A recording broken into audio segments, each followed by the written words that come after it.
The audience's eyes tell me when they're getting the concept. I can look around the room and see some people light up like this, or they do this scowl and frown when they don't really understand what I'm saying. When I catch more than 4 or 5 people with that scowl or frown on their face, I step back and I say, let me say this a different way. I see it, but I don't point them out. Welcome back to the Speaking and Communicating podcast. I am your host, Roberta Ndlela.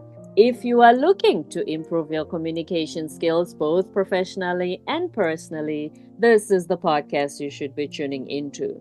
Communication and soft skills are crucial for your career growth and leadership development. Now, in this exciting month of May, we have an amazing lineup of guests for you. On Mondays, our special guests will be helping us with our inner communication.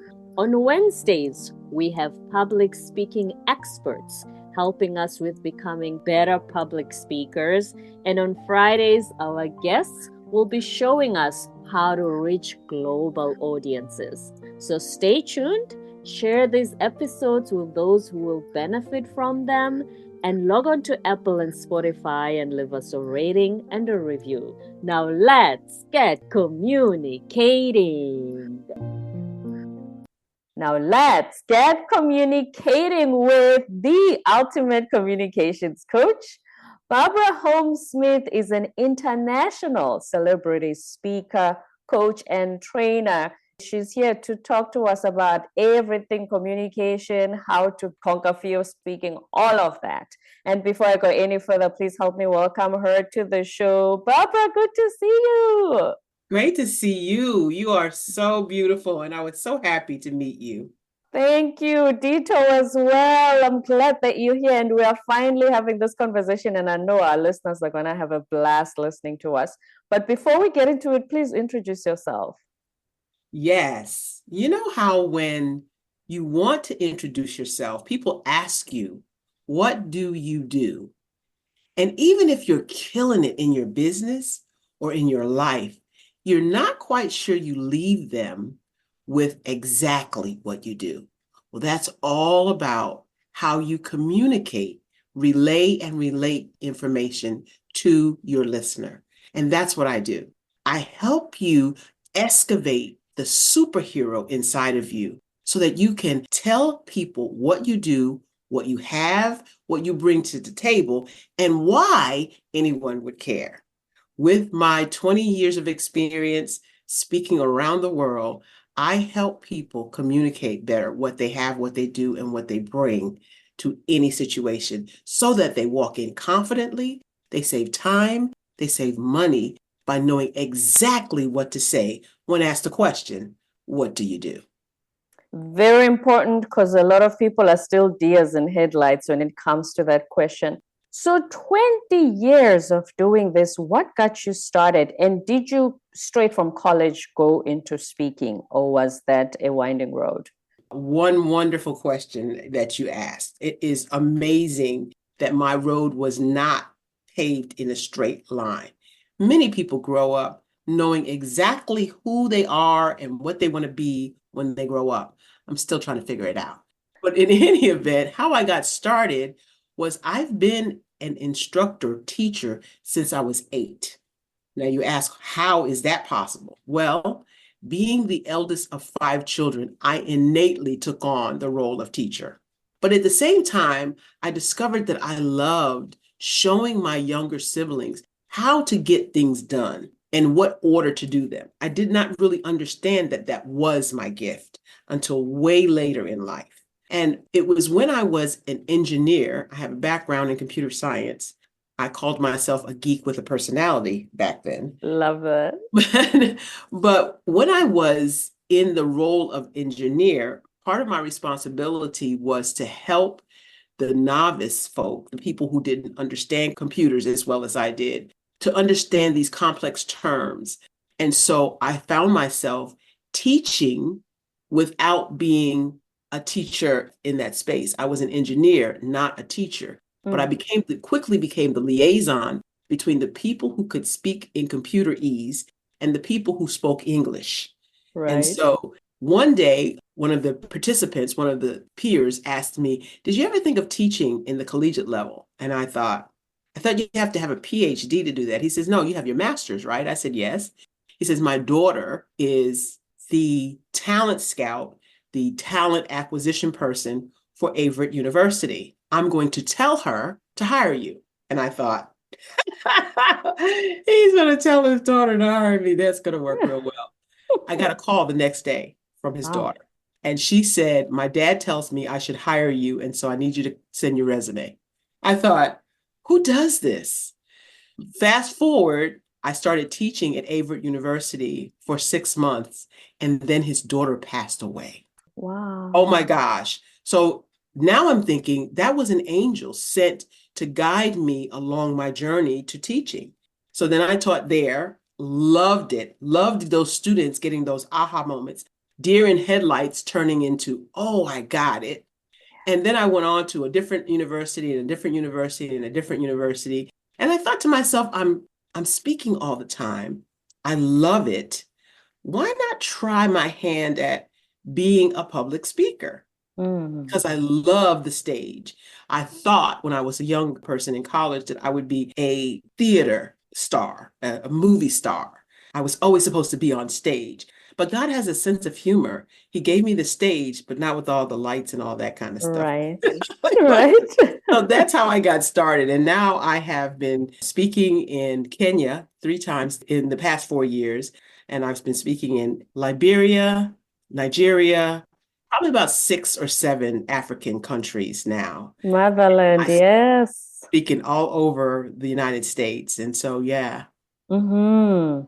It's funny that you talk about how speaking, you've always loved the stage. Here's the thing that we've noticed, and somebody once challenged me on this because I've never had a fear of the stage. And they said, "Roberta, how would you coach someone who has a fear of public speaking, which is the number one fear? How would you coach them because you've never had that fear?" And it sounds like, Barbara, you're in the same shoes as well. You love the stage. Yes. So if they come to you and say, "Help me speak," how do you help them without it? Because usually we think you must have had the trauma first before getting to the other side to coach other people. I think that's a great question. How do I teach people? Mostly we start with the mind. This is an incredible tool we have, our mind. And if I start my clients with their mind, I don't really like mindset because Mhm. your mind can morph into what you want it to be. And we do exercises, first breathing, because it relaxes us. And even I use that technique when I get on stage because it's not that I don't get nervous. As a Mm. matter of fact, I get very nervous when I stand before people, but I've learned techniques to channel that nervousness into adrenaline that pushes me forward. There are techniques, some questions I ask. What is the worst thing that could happen on that stage? What is the worst thing that could happen if you're standing in front of people? They're not going to walk up and slap you. They're not going to throw things at you. So that fear is intangible. You can't touch it. Mm. You can't see it. You can only feel it. And it's an inside job. So you're self-imposing the self-talk. So we talk about techniques to combat self-talk, like give it a persona. Mine is Dizzy Delilah. When she starts talking to me, I say, "Excuse me, Dizzy, we're not Not doing that. now. We're not doing that. That's not what we're doing. Is that what we're doing? That's not what we're doing." So there are plenty of techniques that I use with people to get them started and feeling more comfortable in speaking. The other thing we do is we write down what it is that you're scared of. Looking at it in its face, what is it that you're scared of? Are you afraid that people may judge you? That's a big one.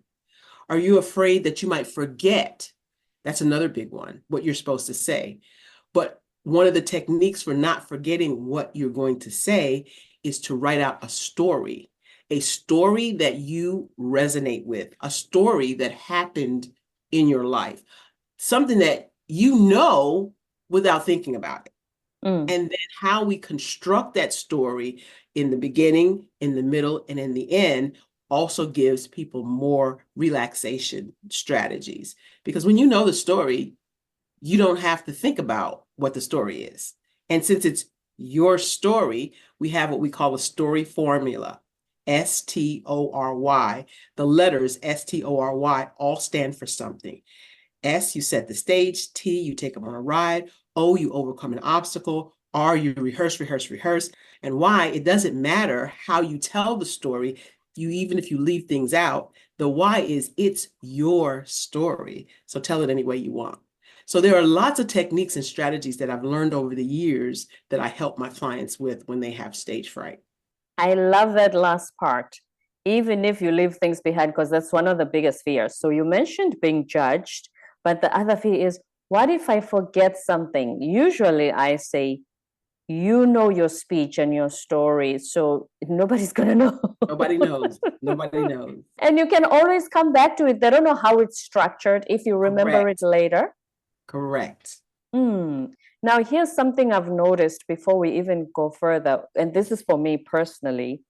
The pace at which you speak, I'm absolutely in awe at the way that you pace yourself. And I'm still a work in progress in that.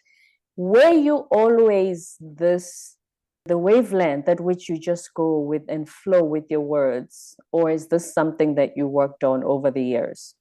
This is a wonderful question as well.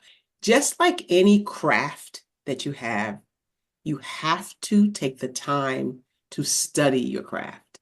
And so from years of study, I used to speak really, really fast. But before I spoke really, really fast, you'll never believe that I used to stutter.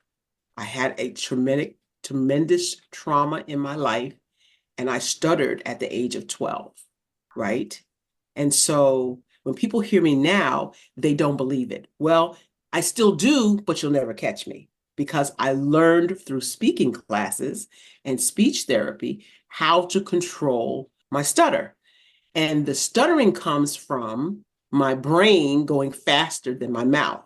And the way you do that, it's a very, very easy technique, simple technique, not always easy to do, is to just, one, slow down, and two, pause. But pausing for some people is very uncomfortable. But I have to pause when I find myself getting ready to stutter. I almost did a few moments ago, and I don't know if you caught it or not, but I was getting ready to stutter, and I just slowed down. And it causes my mind to catch up with my mouth, or my mouth to catch up with my mind, and then I can go on. When you talk about the cadence with which I speak, the ear has to hear, then translate through submitting it through the brain in order for your audience to hear you. And so knowing that in the back of my mind when I'm going through a long dissertation or a complex conversation, I have to remember, and I do, that people have to catch up. It takes a nanosecond, but it's still a second of timing that you have to know when to pause, when to breathe so that you can be heard clearly, and how to articulate those words so that they are not only heard, but they're understood. So it is a work in progress. It is over time, and you'll get to it when you get to it, because there are some people that speak so fast you can't even understand what they're saying. Yeah. But they're not conscious and cognizant of the listener. The information may be totally secondhand for you, the speaker, but it's not secondhand for the listener. And that's who you always have to be concerned and conscious of. The listener, the audience, who's listening to me, and will they understand what I'm saying when I'm done saying it? And then the most powerful thing about your story, from stuttering to actually being a speaker, because you would think, okay, if I grew up stuttering, maybe I should find a job where I'm in a cubicle quietly doing my work all by myself. Not so at all. Because Wow. we all have a story, and the stuttering story, the backstory to the stuttering story is one of the stories I use depending on the audience. That's another thing. Depending on the audience, I have a wealth of stories that I cultivate and captivate audiences with. People love stories, and many people who are speakers do not get that. When you start your talk, the worst thing you could do as a speaker is to get up and say, "Hey, how's everybody doing? How's the weather outside?" You have just lost your audience. Done, finished, done. And you know that, especially if you're in a physical space with them, if they start picking up their phones or their heads drop. That almost never happens when I take the platform because I have learned to master storytelling.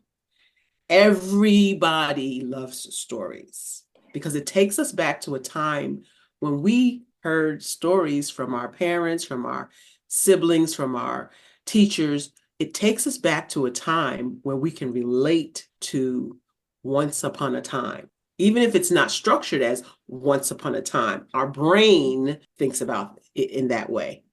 And would you say in your experience that, because if you give a keynote, it's about 45 minutes, an hour, would you say sometimes your audience will remember the story and probably not everything else you spoke about in the 45 minutes? Yeah. That's correct, because in a story, you make an audience feel something. It's an emotional journey, and people will forget what you say, but they will never forget how you make them feel. When you include them in your story, when you ask them to say something, when you ask them to point to themselves, when you ask them to stand up, when you ask them to say something to their next door neighbor, who some of them wouldn't even speak to them unless you told them, "Hey, look to the person to your left and right and say this." Yeah. Ask them that. That's breaking that barrier between you and your audience. My coach says, you are the conductor. He who has the mic wins. You can tell them to do whatever you want them to do, and you ease them into it. You give them, how many in the room have ever heard a story? Raise your hand. You've just given them a command, and because they want to be part of the people who have heard a story, they're going to raise their hand. Now you've gotten a breakthrough with your audience. Now you've given them one technique. You've used one technique to get them involved. Then the next thing you want to do is keep doing that kind of thing in a different way. Get them involved. So turn to your neighbor on your left or your right and tell them, "You look good." They say it. They've now engaged the second time. Then turn to the opposite neighbor, the one you didn't turn to, and tell them, "And I do too." Now you've given them affirmation about themselves, and now they're really in. So I've just given you some techniques in being on a platform that I use consistently that gets me audience attention, gravitation, and consistently participation. Audience engagement, which is a hot topic in the speaking arena constantly. It's funny that you say they also affirm themselves, because have you noticed when they do that? Because usually we don't say "I do too" in real life. So it's funny. Exactly. And then they start laughing. Exactly. Because it's hilarious to actually say that, and then you're actually saying it to the stranger sitting next to you. And then by the time they laugh, they're feeling so good, they're going to listen to everything that you say after that. Right. And then just a quick story about turn to your neighbor and say this. There was this joke, I think it was trending on TikTok or something, where they said, pastors do the same thing in churches. They'll say, turn to your neighbor and say it's not over. When you go through something and he's preaching about, it's not over. They say, when you're sitting next to your ex in church, tell the person it's not over. Not going to work real well. That's not going to work sometimes. So watch out for those circumstances. But I thought that was funny. Back to the pause. The pause not only has helped you, as I said, I really admire your pace, but you help your audience also get up to speed. Yes, absolutely. Because you have to give them time to hear and comprehend. It's not just a matter of hearing and listening, but they've got to comprehend. I learned that from when I was an engineer, because I was teaching complex concepts. And so I had to stop many times because I also read eyes. When I'm doing an on platform or one-to-one, I read eyes. Eyes don't lie. The audience's eyes tell me when they're getting the concept, or when it's just whoo, over their heads. And so I can look around the room and see some people light up like this when they're getting the concept, or the story is really good, or they do this scowl and frown when they don't really understand what I'm saying. And when I catch more than 4 or 5 people with that scowl or frown on their face, I step back and I say, let me say this a different way. I see it, but I don't point them out. Yeah, Let, you don't let me want to go, put them on the spot. right. Yeah. Let me go a different way. Let me come at this a different way. And 9 out of 10 times, because I'm able to think on the fly, practice, practice, practice, I'll come a different way with the same concept. And then I'll look at those same people who looked like they were confused. They now got it. And now I can move on to the next. It also solidifies that concept for those who maybe thought they had it. Mm-hmm. When you say they speak technicalese and the rest of us speak English, we always ask the old age question of how do you translate to a non-tech audience so that, like you said, so that they don't look confused? Because if they're confused, they're not going to buy your technical product. They're not doing anything. Confused people do nothing. Yes. Facts. They're not going to do anything. So how do you translate a complex conversation to people who are not technical? What you have to do is what I call audience reconnaissance. So what that means is I come to events, especially in-person events, I come to events early, like an hour, 2 hours early, and I get to walk around and meet the people. And I ask them questions about my content. They don't know that. But I'm asking them questions about my content and asking them, do they understand? Is that making sense to you? Not do you understand, but the question literally is, quote unquote, is that making sense to you? And if they say yes, these are lay people I'm teaching complex concepts to. They say yes, I go, okay, I can explain that this way. I go to the next person. Hi, how are you? I'm so happy to be here today. I was wondering, before the crowd comes in, can I ask you a question? And I ask them another one of the questions or statements or concepts that I'm going to teach on the platform. It's very strategic what I do. And when I asked them, sure. They know that I'm the speaker. The banner is up, the bulletin is out, whatever. And they're just happy to talk to you. And so I asked another question. If I said this way, does that make sense to you? Okay, so that didn't quite work. So now I go back in my brain and go, okay, so I need to explain this in a different manner. And I'm all the time getting the nerves out as I'm walking around talking to people. Because guess what happens when you talk to 5 or 10 people before the event starts? You've now got a cheering section, essentially. They feel like they know you now because you took the time to talk to them. I used to be, I don't know if you know the story in the Bible of Mary and Martha. Martha was always busy doing. Yeah, she was the busy bee, making sure that right.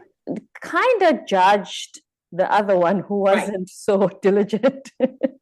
That was me. In speaking circles, I was always making sure that the video was going to be okay and making sure I was going to stand in the right place and making sure the lighting was well, making sure that the laptop was functioning, making sure that the audio team was doing what they were supposed to be doing and the video team. I was always doing that until I realized that's not where the power is. The power is in connection with the people before the event. And now I use that technique. I let somebody else worry about all the technical ease, and I go around and speak to the people one-on-one. Hey, how you doing today? So excited to be here. What's your name? What's your role? Do you have a business? Any number of questions. What do you do for a living, right? And I move on to the next, and I move on to the next, and I get someone in a group. And now when they sit down, they feel like, oh, I got a chance to talk to the speaker. Because most speakers are untouchable at events. They come in, they do what they do, and they leave. But when I'm at a speaking event, I schedule time to stay for the entire thing. Unless my schedule does not permit. But my consistent methodology is it's the event for the day, and that's what I'm going to do. And that's how I get clients clamoring to know, how do I get in touch with you? Because I'm personable. I'm that one that, though my title is celebrity speaker, I still make time to talk and be human with people. That's your unique value proposition, because everybody, like I said, some speakers are untouchable. That's their brand, so to speak. We always ask what makes you stand out, because there's millions of speakers around the world. How did you come to the realization that worrying about the tech and everything is not so much where you should invest your time before the event, but rather connect? What clicked for you, or was it something your coach suggested? Well, I actually watched my coach, and my coach is phenomenal. Dr. Ruben West, speaking coach, is phenomenal. He has a program called Black Belt Speakers that I went through. I don't know if he's doing that program right now, but I have been with him to Africa 4 times. Mm. And I watch him, because it does no good to have a coach and you're not paying attention. They can teach you verbally, they can teach you strategies. But when I felt like I learned the most from Dr. West is when I watch him. And every event, he stops to speak to the children, to the elderly. He stops at every table. He takes photos and selfies with everybody that wants to take pictures with him. And I said, that's the key right there. That's how I learned it. I watched my coach. He never said you should do this. Right. But I watched him, and his fame is people Wow. love him wherever he goes because he's personable and he's not untouchable. That's where I learned it. People are looking for connection indeed. One last question. A lot of people, when we talk about public speaking, they usually ask, how do I get started? Do we know the one answer to that question, or are there various ways to get started on a public speaking journey? There are various ways. The fastest way is to volunteer at your local Rotary, civic organization, your church. Let people see you. Have to be seen, known that that's what you do. And then take on extra roles in your workspace, or go to the Chamber of Commerce and ask to do, they have lunch and learns all the time. Ask them if you can speak at one of those events. There is more than enough speaking opportunities. You just have to interject yourself. You have to have the confidence, first of all, to ask. We have not because we don't ask. Yeah. And so if you're a part of a civic league, a church group, children's school, there are teachers there, parents there, and PTA, Parent Teacher Association is what we call it. Anything where there are people being taught something. Go to your child's school and ask if you could be a presenter for whatever it is your specialty. Look online. We have the greatest tools today. How do I find speaker engagements? I look up call for speakers. There are any number of call for speakers, call for speaker proposals. If you're working in an environment that has professional development, ask if you could present something, if it's appropriate, if it's something that you could work on, if it's something that you do. Local colleges and career fairs, those kinds of things. There's any number of places where you could interject yourself to learn how to get on the platform. Just jump in. Just jump in indeed. Words of wisdom for Barbara Holmes Smith, the international celebrity keynote speaker, trainer, and coach. I knew this was going to be a pleasure. And as always, you outdid yourself. Thank you so much. Thank you so much. My absolute pleasure. So, you want to get in touch with me, just go to my website. My name is Barbara H. Smith. That's my website, barbarahsmith.com. barbarahsmith.com to get in touch with the superstar. Thank you, Barbara, for that wonderful message for our listeners as well. Thank you so much, Roberta, for having me. It's been my indeed pleasure and honor. Absolutely. Thank you. My pleasure.